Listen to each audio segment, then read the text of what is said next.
On this channel, Million Dollars Made Easy, we love to run numbers, and we use the S&P 500 because we have 100 years of data to show that it's worked over and over and over again for people that it can be in it for the long run.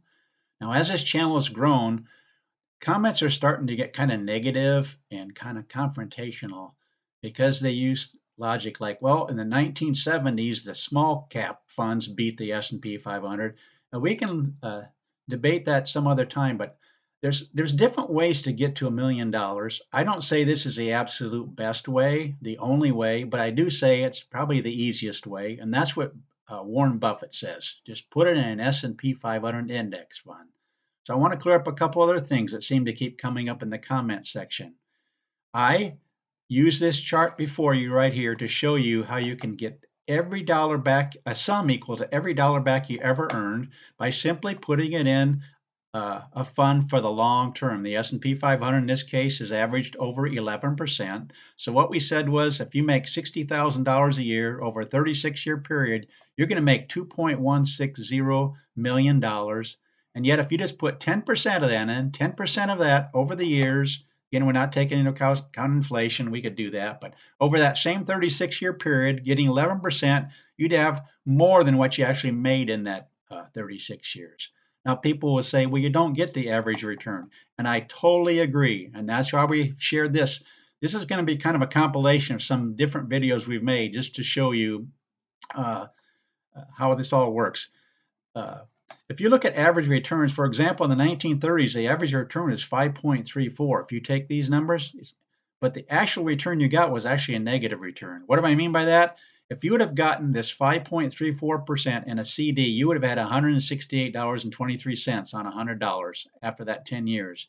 But in actuality, using the S&P 500, you'd only have 99.48, less than $100 you started with. And you can go down through the 2000s are the same way. You should have had 112.80 if you add this average of 1.21, but you actually had a negative return and you ended up with only $90. My whole point in using average returns is over the long run, again, over the long run, over a 30-year period, this gap between what you would actually have, this using the CAGR, the compounded annual growth rate, is closer and closer to what the average is. You never quite reach the average. You don't get a C, you don't have the CD annual straightforward payment of interest because once the market goes down a little bit, it takes more to come back. And so that skews the averages, but the longer you can be in it, hopefully this makes sense, the longer you can be in it, the closer the averages are going to be what you actually get. But you have to look at actual returns. And that's why we talk about in the withdrawal stage, the sequence of return risk uh, is more hurtful when you withdraw 8% than the 4%. And that's what we're trying to brought out. And yet it seems to bring on a lot of negative comments. I just want to have those two things in your mind. Average returns is different than actual return. You have to look at actual return regardless of what investment vehicle you choose. You can't just look at averages, and you need to realize the sequence of return risk. Because of that, you can't just use average returns.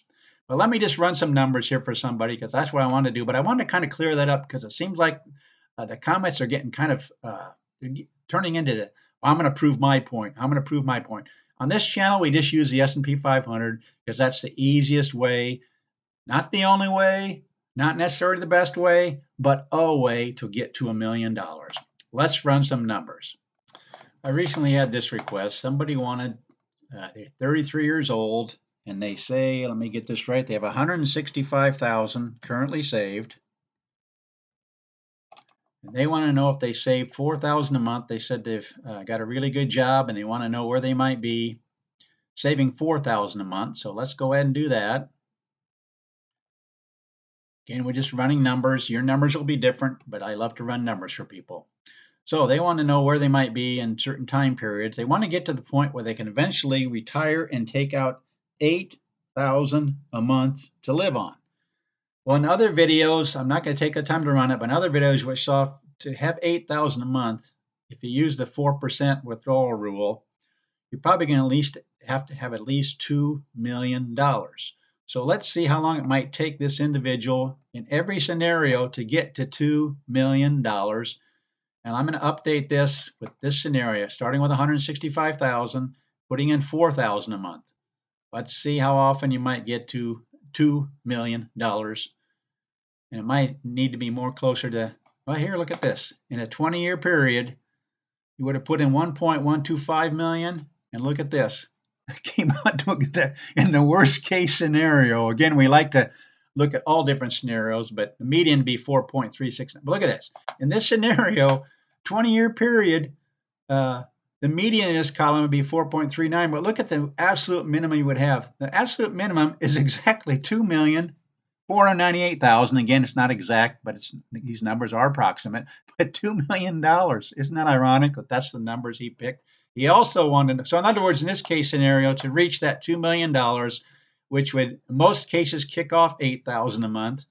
Again, we have to take into account inflation. I understand all that, but just using strict numbers, you'd reach $2 million. It would probably kick off 8 million or 8,000 a month in most scenarios, depending on what the market does, of course.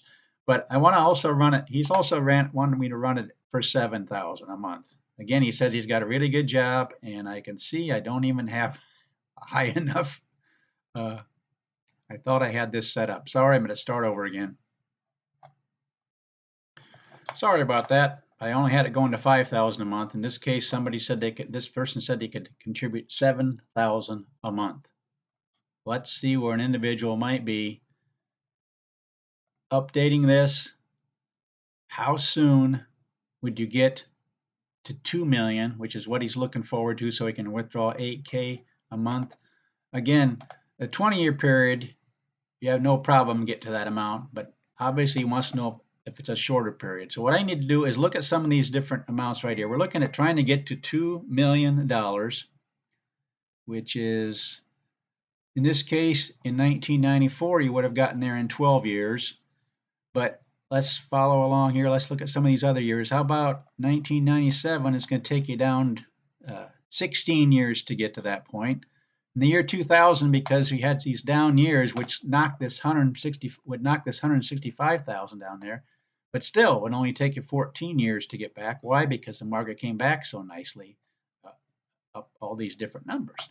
Anyway, he wanted me to run the numbers to see what it might take, and we saw that probably he needs to get to at least $2 million so he can withdraw 8K a month in retirement.